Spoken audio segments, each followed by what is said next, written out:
On connaît toute cette sensation d'être submergé. Pas juste un peu occupé, non, mais vraiment sous l'eau. Hmm. La liste de tâches qui n'en finit plus, les responsabilités perso, les projets pro, et ce sentiment constant de courir après le temps. On se dit toujours cette petite phrase « je me rattraperai ce week-end ».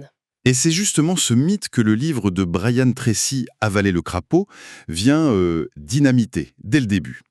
La prémisse, elle est un peu brutale, mais elle est libératrice. C'est-à-dire, On ne se rattrapera jamais. C'est tout. C'est mathématique en fait. Il y aura toujours plus de choses à faire que de temps disponible. donc essayer d'être juste plus productif, c'est une impasse. C'est une illusion totale. Ça mène droit à l'épuisement. La seule vraie solution, c'est de changer sa façon de penser, de travailler. D'où le titre du livre.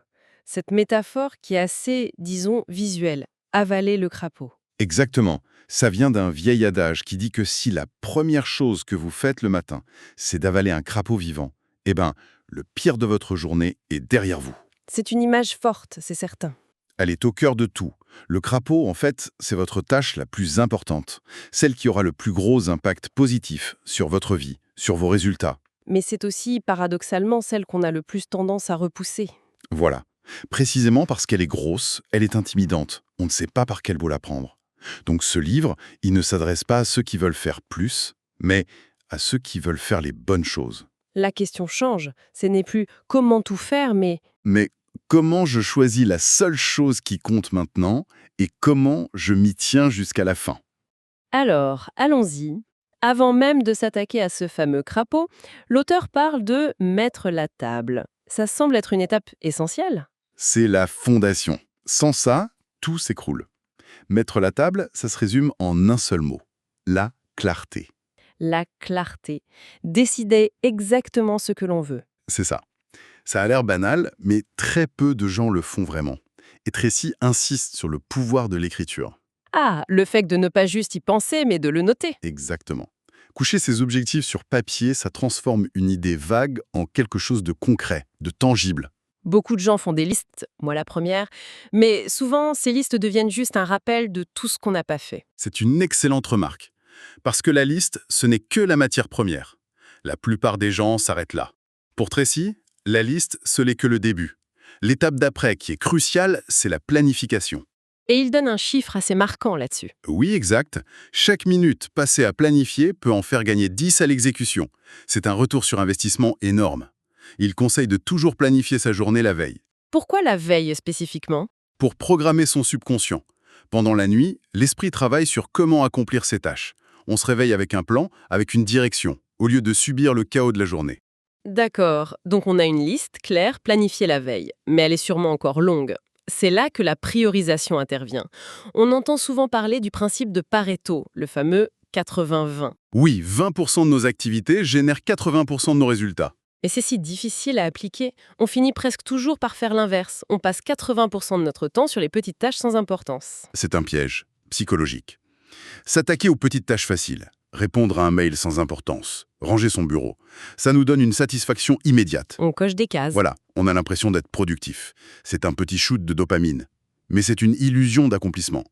La vraie discipline, c'est de résister à ça pour affronter les quelques tâches, les 20% qui créent la vraie valeur, nos crapauds. Et comment on fait la différence concrètement, dans le feu de l'action, entre un vrai crapaud et une tâche qui semble juste urgente? Est-ce qu'il y a un outil pour ça? Absolument. Et c'est peut-être l'outil le plus puissant du livre, la méthode ABCD. ABCD. C'est un système de tri à appliquer sur sa liste chaque jour avant de commencer. On assigne une lettre à chaque tâche. Alors, A, c'est pour. A, c'est pour les tâches très importantes, les crapauds, celles qui ont des conséquences sérieuses si on ne les fait pas. S'il y en a plusieurs, on les classe A1, A2, A3. D'accord. B, ce sont les tâches qu'il faudrait faire, mais les conséquences sont mineures. C, les tâches agréables, mais sans conséquences réelles, comme un café avec un collègue. Et D et E? D, c'est pour ce qu'on peut déléguer, et E, pour ce qu'on doit purement et simplement éliminer. Et il y a une règle d'or avec cette méthode, si je me souviens bien, qui est d'une simplicité redoutable. Exactement. La règle, c'est ne jamais faire une tâche B tant qu'il reste une tâche A à accomplir. Jamais. Et ne jamais toucher une tâche C s'il reste des B. Ça nous force à voir que ce qu'on fait souvent, c'est de l'évitement. Le C est l'ennemi du A. Ça m'amène à un autre concept du livre qui peut sembler paradoxal, la procrastination créative. C'est un joli mot, mais est-ce que ce n'est pas juste une excuse pour remettre à plus tard? C'est là que le recadrage est génial. Le point de départ, c'est qu'on ne peut de toute façon pas tout faire. Donc on doit procrastiner sur certaines choses. La question n'est pas si on va le faire, mais sur quoi. Je vois. La plupart des gens subissent leur procrastination. Ils repoussent les gros trucs, les tâches A. La procrastination créative, c'est l'inverse. C'est un choix délibéré stratégique. C'est l'art de choisir de repousser les tâches de faible valeur. Les C, les D, les E. Voilà, pour libérer du temps et de l'énergie mentale pour notre tâche A1. C'est prendre le contrôle. D'accord, c'est très clair. Alors, j'ai identifié mon crapaud, ma tâche A1. Mais il est énorme.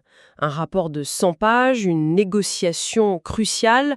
Je suis paralysée par l'ampleur de la tâche. Comment on fait le premier pas? Le livre propose 2 métaphores très parlantes pour ça. La première, c'est la technique du salami. Du salami? On n'essaie pas de manger un saucisson entier d'un coup. On le coupe en tranches très fines. Pour un gros projet, ça veut dire le décomposer en toutes petites actions. Écrire le rapport est paralysant, mais ouvrir Word et écrire le titre, c'est faisable. Et la deuxième technique, c'est celle du gruyère, c'est ça? Exactement. L'idée est de faire des trous dans la tâche, comme dans un fromage. Si même une tranche de salami semble trop grosse, on se dit « Ok, je vais juste y travailler pendant 5 minutes ». On met un minuteur et on s'y met. C'est une astuce psychologique pour contourner la résistance au démarrage. Et 9 fois sur 10, une fois que les 5 minutes sont passées, l'élan est là, l'inertie est vaincue et on continue bien plus longtemps. Toutes ces techniques sont très concrètes. Mais j'imagine qu'elles ne fonctionnent pas si l'état d'esprit n'est pas le bon. Vous mettez le doigt sur un point essentiel. Les outils, ce n'est que la moitié de l'équation. L'autre moitié, c'est le carburant, notre état d'esprit. La dimension psychologique. Oui. Tracy insiste beaucoup là-dessus. Il faut se voir comme une personne d'action, une personne efficace. C'est de l'autosuggestion. Et aussi assumer 100% de la responsabilité de sa vie. Arrêter de blâmer les circonstances et se concentrer sur ce qu'on peut faire, ici et maintenant. C'est cet état d'esprit qui alimente la discipline, en fait. C'est l'optimisme pragmatique qui permet d'avaler son crapaud jour après jour. C'est très clair. Alors, pour qu'on puisse vraiment commencer à intégrer cette philosophie dès aujourd'hui, par quoi on commence? Quelle serait la première chose à faire? La chose la plus simple et la plus puissante, c'est de prendre l'habitude de se poser une question plusieurs fois par jour. Quel est l'usage le plus précieux de mon temps en ce moment? Une sorte de boussole. Exactement. Ça nous sort du pilotage automatique et ça nous force à réévaluer nos priorités. Si on y répond honnêtement, la réponse est presque toujours notre crapaud du moment. Et une autre habitude peut-être pour la fin de journée? Absolument. Ce soir, avant de tout fermer, prendre 10 minutes pour planifier demain. Faire la liste, la passer au crible de la méthode ABCDE et identifier clairement le crapaud du lendemain, la tâche A1. J'aime bien cette idée de gagner la bataille de la volonté à l'avance. C'est exactement ça. Le matin, on ne perd pas d'énergie à décider par où commencer. Le plan est déjà là. Il n'y a plus qu'à s'asseoir et à avaler le crapaud. Une fois qu'on s'y est mis, il y a aussi cette notion de sentiment d'urgence. Oui, et attention, ce n'est pas un stress anxieux. C'est une tendance à l'action, un biais en faveur du mouvement. Quand on travaille sur sa tâche A1, on le fait avec concentration et à un bon rythme. L'action crée de l'élan et cet élan nourrit la motivation. C'est un cercle vertueux. Tout à fait. Progresser rapidement sur ce qui compte vraiment, c'est incroyablement énergisant. Donc, pour résumer, l'esprit d'avaler le crapaud, c'est vraiment le pragmatisme. Ce n'est pas de la grande théorie, c'est une boîte à outils. Et l'idée centrale, c'est de bâtir une seule habitude. Faire sa tâche la plus importante en premier, chaque jour. C'est ça. Et le bénéfice, il n'est pas que dans la productivité. Le bénéfice psychologique est immense. Ah oui, hein? Chaque fois qu'on termine sa tâche la plus difficile, le cerveau libère des endorphines. C'est une vraie drogue de la performance naturelle. On ressent une vague d'énergie, de fierté. Ça renforce l'estime de soi. La confiance, exactement. Et ça crée une spirale ascendante. Plus on le fait, plus on se sent capable et plus c'est facile de recommencer le lendemain. Ce n'est pas un talent, c'est une compétence qui se muscle avec la répétition. Ça devient une seconde nature. Le livre nous donne un cadre très efficace pour gérer nos priorités quotidiennes, en fonction de leurs conséquences. Mais une fois qu'on le referme, il reste une question, peut-être plus profonde, qui dépasse la simple liste de tâches. C'est-à-dire? Au-delà du travail de demain, on peut se demander quelles sont les quelques activités, dans ma vie pro et perso, qui, si je m'y consacrais avec cette même discipline, auraient l'impact positif le plus significatif dans 1 an, dans 5 ans, dans 10 ans.